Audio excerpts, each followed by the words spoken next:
Assalamualaikum warahmatullahi wabarakatuh. Salam jumpa semuanya. Bagaimana kabar kalian hari ini? Pastinya baik-baik saja ya. Pada pembelajaran kali ini kita akan belajar tentang puisi. Mungkin sebagian dari kalian bertanya-tanya, buat apa sih kita susah-susah mempelajari puisi? Lagi pula, puisi kan bacaan orang cengeng. Stop dulu. Jangan dibayangkan puisi seperti yang dibawakan saat lomba 17-an. Ayahku, suami ibuku, yang harus dibaca dengan tersendu-sendu. Padahal jenis puisi kan ada banyak sekali, dan tidak semua harus dibawakan dengan muka yang sedih, apalagi sampai nangis-nangis bombay gitu. Sadar nggak sadar, kalian juga sering kok membawakan puisi, walaupun kalian nggak mempelajarinya. Loh, kok bisa? Ya bisa lah. Sekarang coba, kalian hobi menyanyi? Enggak? Tapi pernah kan menyanyi? Nah, syair yang kalian ucapkan saat menyanyi itu juga termasuk salah satu dari puisi. Kok bisa begitu? Makanya, supaya tahu, simak terus video ini sampai habis ya.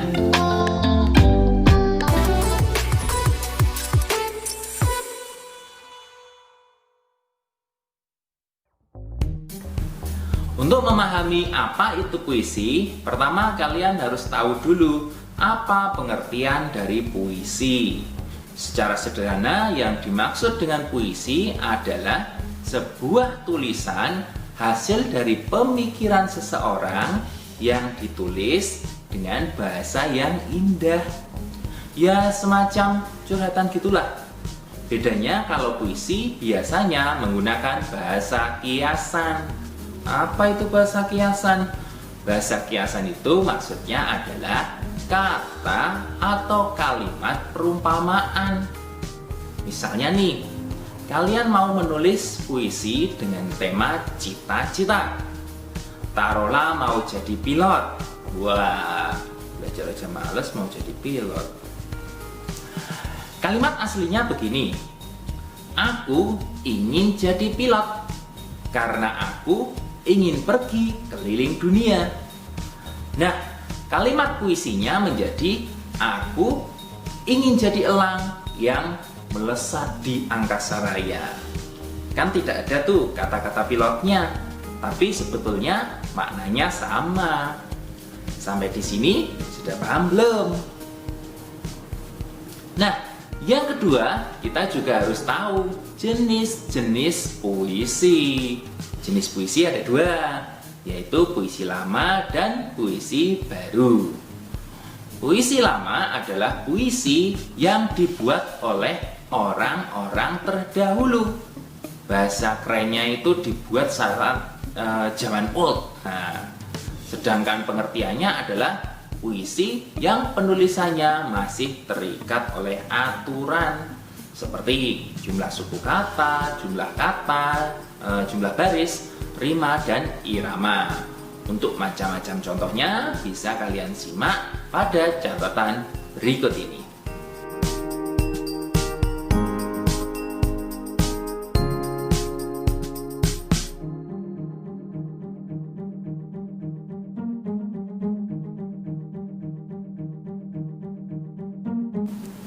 Nah, yang perlu kalian pahami dari puisi lama yakni jumlah baris. Coba perhatikan puisi berikut ini. Kalau kita hitung jumlah barisnya ada 1, 2, 3, 4, 5, 6, 7, 8, 9, 10, 11, terakhir 12.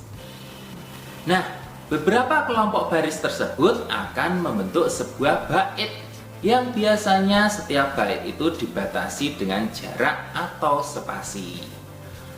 atau bisa juga dengan penulisan yang menjorok ke dalam. Pada puisi ini kalau kita lihat ada 3 bait. Ini bait pertama, yang ini bait kedua, dan yang ini bait ketiga. Selanjutnya ada yang disebut dengan rima. Apa itu rima? Rima adalah pengulangan bunyi pada akhir baris. Bunyi di sini adalah bunyi vokal ya. Tahu nggak bunyi vokal itu apa saja? Ada A, ada I, kemudian U, E, lalu terakhir O. Rima ini memiliki pola yang berbeda pada setiap bait.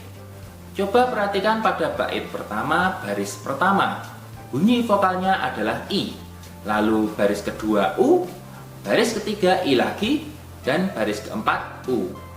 Kalau diurutkan menjadi IU, IU. Nah, bunyi itu kalau kita perhatikan memiliki pola yang bisa ditulis dengan huruf alfabet, yakni A, B, A, B. Sedangkan bait kedua, baris pertama bunyi vokalnya U, baris kedua A, baris ketiga U, dan baris keempat A lagi. Kalau ditulis menjadi UA, OA. Sama seperti bait sebelumnya, polanya adalah AB, AB. Untuk bait ketiga, baris pertama bunyi vokalnya I, lalu baris kedua bunyi vokalnya I lagi, baris ketiga bunyi vokalnya A, dan baris keempat bunyi vokalnya A lagi. Kalau ditulis menjadi II, AA. Polanya bukan lagi AB, AB, tapi AA, BB. Hal lain yang perlu dipahami lagi yakni irama.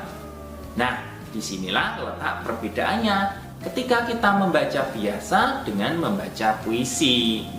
Kalau kita membaca biasa, nadanya cenderung datar, sedangkan dalam membaca puisi, nadanya cenderung berubah-ubah, naik turun begitu. Contohnya begini ya.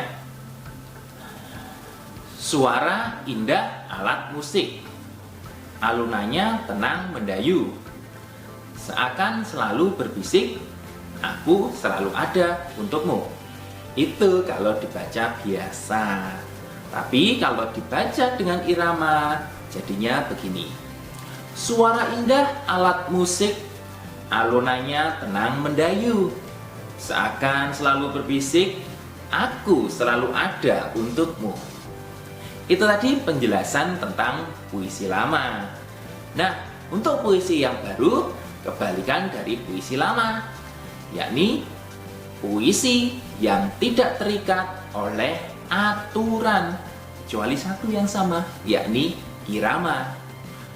Baik puisi lama maupun puisi baru tetap saja menggunakan bahasa kiasan, supaya bisa kalian bedakan mana yang puisi dan mana yang curhatan di buku diari.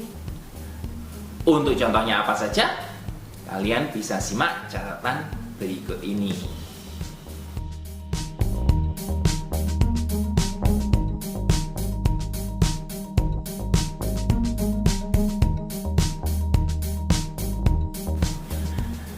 Nah, demikian penjelasan tentang puisi, semoga mudah dipahami.